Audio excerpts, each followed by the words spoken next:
Hello viewers, আজকের ভিডিওতে আমি ক্লাস বি পুশ পুল অ্যাম্পলিফায়ারের কনভার্সন ইফিসিয়েন্সি নিয়ে বিস্তারিত আলোচনা করব। অর্থাৎ আমরা দেখব আমাদের এই ক্লাস বি পুশ পুল অ্যাম্পলিফায়ার ব্যবহারে আমাদের কতটুকু লাভ হয়েছে, আমাদের আদৌ কি কোনো লাভ আছে, এটা কি আমাদের ক্লাস এ এর উপর কোনো অ্যাডভান্টেজ আছে কিনা, সেই জিনিসগুলো আমরা ফাইন্ড আউট করার চেষ্টা করব। তো ভিডিওটি শুরু করার আগে আমি অবশ্যই বলবো, যারা আমার চ্যানেলে একদম নতুন তারা আমার প্লেলিস্ট থেকে এই পাওয়ার অ্যাম্পলিফায়ারের উপর আগের বেসিক ভিডিওগুলো একটু দেখে আসুন।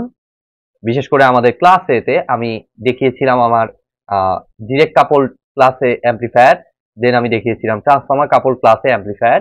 ওগুলো কনসেপ্ট কিন্তু আমাদের কাজে লাগবে। অর্থাৎ সেখানে আমরা ইফিসিয়েন্সি পেয়েছিলাম আমাদের ডিরেক্ট কাপলের ক্ষেত্রে 25%, আর ট্রান্সফর্মার কাপলের ক্ষেত্রে 50%। অবশ্যই এটা ম্যাক্সিমাম ইফিসিয়েন্সি, আজকেও আমি ম্যাক্সিমাম ইফিসিয়েন্সিটাই দেখাবো।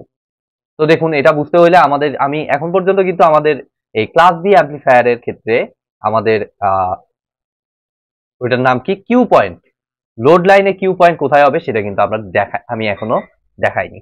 তো আমি ফার্স্টে যে কাজটা করব, আমাদের এই লোড লাইন থেকে আমাদের ফার্স্ট অ্যানালাইসিস শুরু। তো আমি এই লোড লাইনটা আগে আঁকিয়ে ফেলবো এখানে।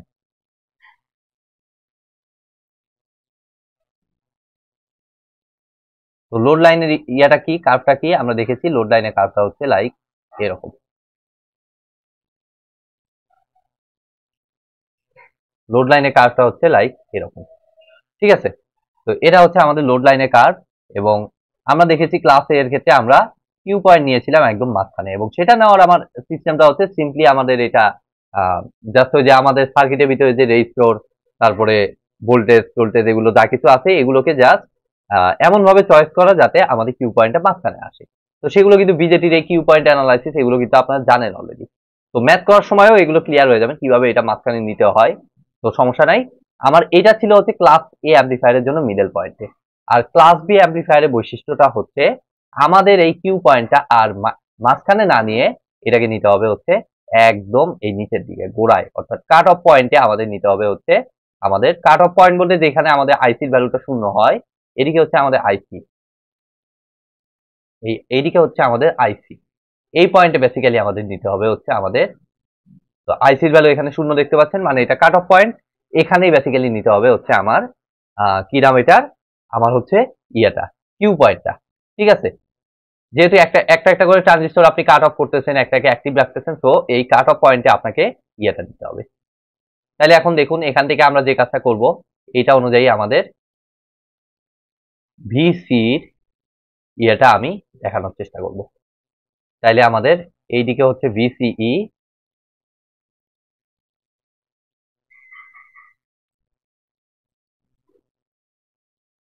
তাহলে এইদিকে হচ্ছে আমাদের ভিসিই।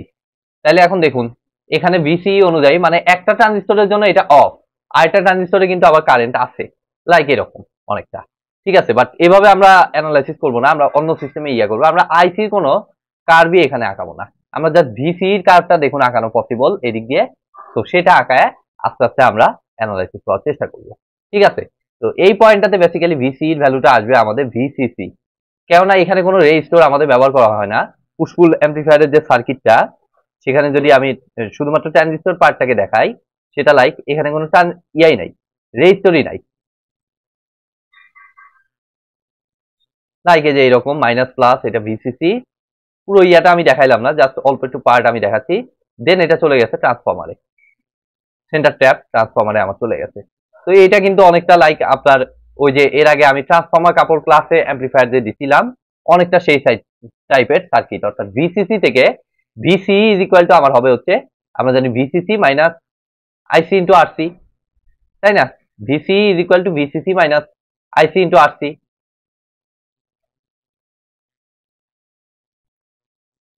তাহলে আরসি ভ্যালু কত, আরসিতে কোনো রেজিস্টরই নাই, তার মানে আরসি ভ্যালু হচ্ছে 0, দ্যাট মিনস এখানে ভিসি ইজ ইকুয়াল টু আমার হবে হচ্ছে ভিসিসি। আর ভিসিসি এই যে এভাবে ক্যালকুলেশন করা মানে হচ্ছে এই ভিসি ভ্যালুটা হচ্ছে, ভিসিটা তো ভেরিয়েবল ভ্যালু, বাট এখানে যে রেজিস্টরকে ফিক্স করে আপনি যে ভ্যালুটা ক্যালকুলেশন করতেছে, এটা হবে অবশ্যই আপনার স্টেবল ভ্যালু বা কনস্ট্যান্ট ভ্যালু, যেটাকে আমরা এখানে বলি হচ্ছে কিউ পয়েন্ট।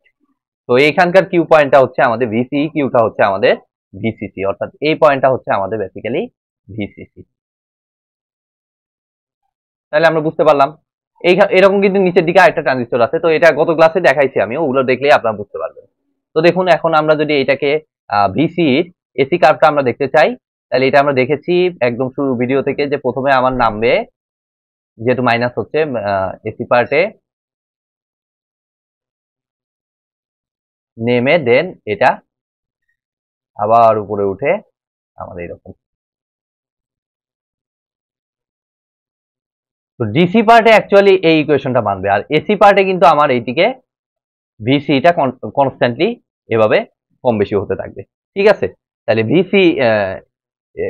ভিসির ভ্যালুটা আমরা দেখতে পাচ্ছি এরকম ভেরিয়েশন আমাদের হতে থাকবে। ঠিক আছে, তাহলে এখানে আমরা দেখতে পাচ্ছি এইখান থেকে এই পর্যন্ত হচ্ছে ভিসিসি, তাহলে অবভিয়াসলি এখান থেকে এই পর্যন্ত আমাদের হবে 2 ভিসিসি, পিক টু পিক যেটা এই ভোল্টেজটা আমার হবে হচ্ছে কত, 2 ভিসিসি, আর কিউ পয়েন্টটা হচ্ছে আমাদের শুধু ভিসিসি। তাহলে এইটুকু জিনিস কিন্তু একদম ইজি, আমরা মোটামুটি বুঝতে পারলাম। আর এবার আসুন হচ্ছে আমাদের কারেন্টের ক্ষেত্রে আইসিটা আমরা কিভাবে হিসাব করব। তো ট্রানজিস্টর নাম্বার 1 এর জন্য আমি গত ভিডিওতে দেখিয়েছিলাম, যদি আইডিয়াল ট্রানজিস্টর ব্যবহার করি, তাহলে ট্রানজিস্টর নাম্বার 1 এর জন্য এটা হচ্ছে নিচের দিকে, এটা হচ্ছে T1, আর নেগেটিভ হাফ সাইকেলে আমার T1 ট্রানজিস্টরটা অফ থাকে। আর এখানে কি হয়, ট্রানজিস্টর নাম্বার 2 তে নেগেটিভ হাফ সাইকেলে আমার এটা ভ্যালু থাকে, আর পজিটিভ হাফ সাইকেলে শূন্য থাকে। এটা হচ্ছে T1, এটা হচ্ছে T2 ট্রানজিস্টর। তাইলে এখন এই জিনিসটা আমরা মোটামুটি বুঝতে পারলাম। এখন এখান থেকে আমাদের কি লাগবে, আমাদের লাগবে হচ্ছে কনভার্সন এফিসিয়েন্সি, মানে হচ্ছে উপরে হচ্ছে পি আউটপুট, এটা হচ্ছে এসি ভ্যালু। কনভার্সন এফিসিয়েন্সি ক্ষেত্রে অলওয়েজ ফর্মুলা হচ্ছে P output AC value divided by P input DC value, P input DC value. তাহলে পি ইনপুটের ডিসি ভ্যালু তো এর আগেও আপনারা ক্যালকুলেশন করে দেখেছেন, বাট এটার ক্ষেত্রে একটু ভেরিয়েশন হবে, কারণ এখানে আমরা আইসির লেভেলটা করতে পারতেছি না।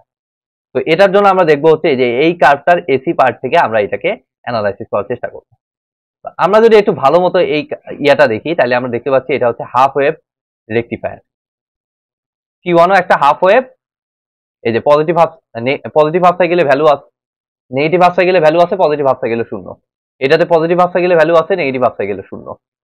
ঠিক আছে, তো এটা হচ্ছে আমাদের একটা হাফ ওয়েভ রেকটিফায়ার, এবং হাফ ওয়েভ রেকটিফায়ারে এরকম এসি সিগন্যাল থেকে এটা হচ্ছে আমরা বলতে পারি আইসি কালেক্টর কারেন্ট অফ কত, কালেক্টর কারেন্ট আমরা জানি ট্রানজিস্টর 1 এ আমাদের থাকে, আমাদের সেই সময় আমাদের এট এ টাইম ট্রানজিস্টর 2 তে থাকে না। তো এটা হচ্ছে আইসি এর ম্যাক্সিমাম ভ্যালু আমরা দেখতে পাচ্ছি। তো আমাদের ডিসি পার্টটা কত হবে, এটা কিন্তু আপনারা হাফ ওয়েভ, আমার ডায়োডের হাফ ওয়েভ রেকটিফায়ারে কিন্তু দেয়া আছে, এই ফর্মুলাটা আমি ডিরাইভ করে দিয়েছিলাম।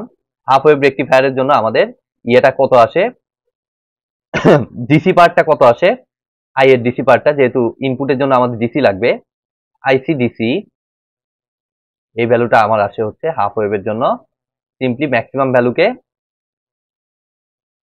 ভ্যালুকে জাস্ট পাই দ্বারা ভাগ। আর ফুল ওয়েভের জন্য আবার আরেকটা হয় divided by pi DC part. ঠিক আছে, তো আমরা কিন্তু অনেকটাই ক্লু এখানে পেয়ে যাব। তো আইসি একটা আছে T1 এর জন্য, আমি দেখবো ফার্স্টে আইসি T1টা কত আসে। আইসি T1 এটা ডিসি অবশ্যই, ঠিক আছে, এটা কিন্তু ডিসি পার্ট, তাহলে একটা ডিসি লিখে দিলে ভালো হইতো, এখানে ডিসি দ্বারা প্রকাশ করলাম। তাহলে এটা সমান আমার হবে হচ্ছে কত, আইসিএম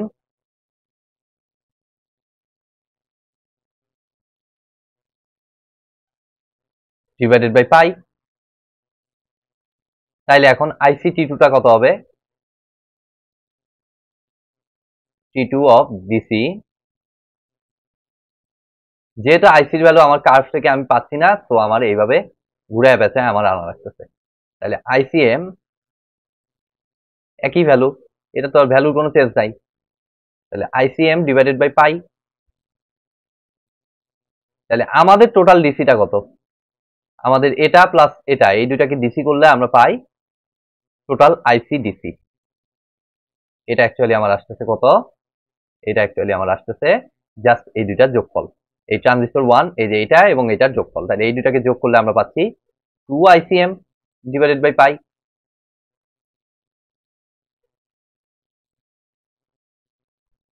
আর ভিডিসিটা কত হবে? এটা হচ্ছে আমাদের ভিসিসি, ভিডিসি যেটা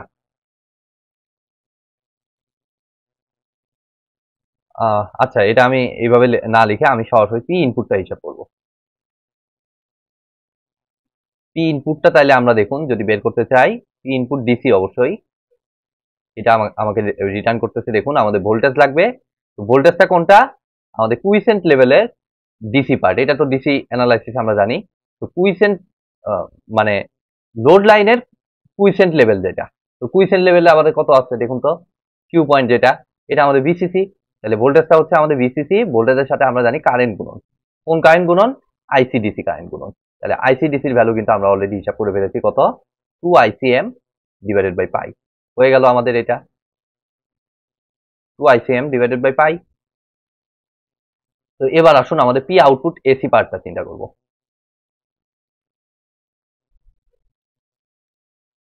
তাহলে এটার জন্য অবশ্যই আমার লাগবে কি?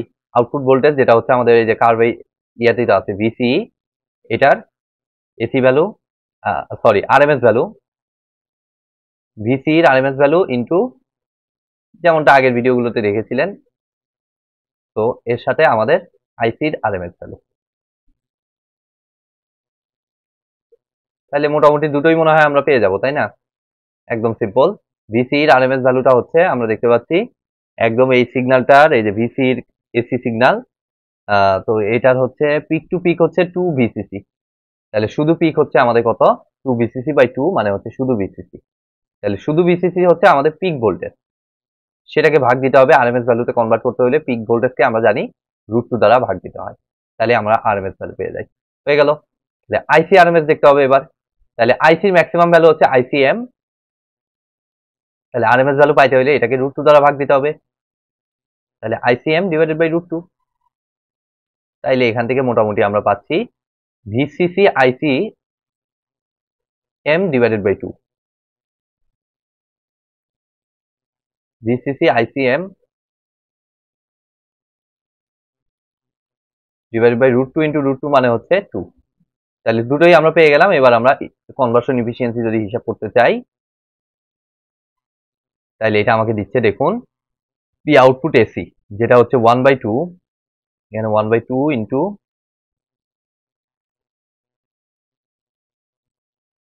ভিসিসি ইন্টু আইসিএম,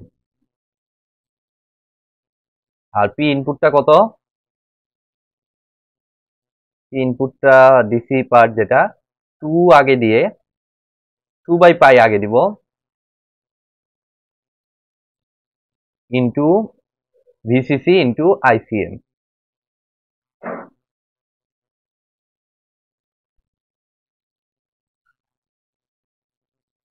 এটা হচ্ছে ম্যাক্সিমাম কনভার্সন এফিসিয়েন্সি, আবারও বলতেছে এত ইন্টু 100%।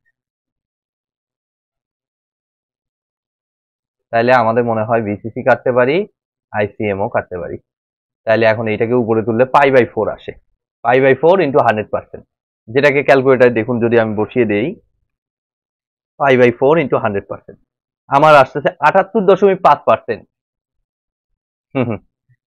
মজার বিষয়টা দেখুন, শুধুমাত্র আমরা ক্লাস এ থেকে ক্লাস বি তে যাওয়ার পর নর্মাল ক্লাসে হচ্ছে 25% কনভার্সন এফিসিয়েন্সি, মাত্র 25% পাওয়ার ভিসিসি থেকে কালেক্ট করে আমাদের মাত্র 25% পাওয়ার লোডে দিতে পারে। দেন আমরা ট্রান্সফর্মার কাপড় দেখেছি, সেটা ভিসিসি থেকে যে পাওয়ার নেয় তার 50% পাওয়ার লোডে দিতে পারে।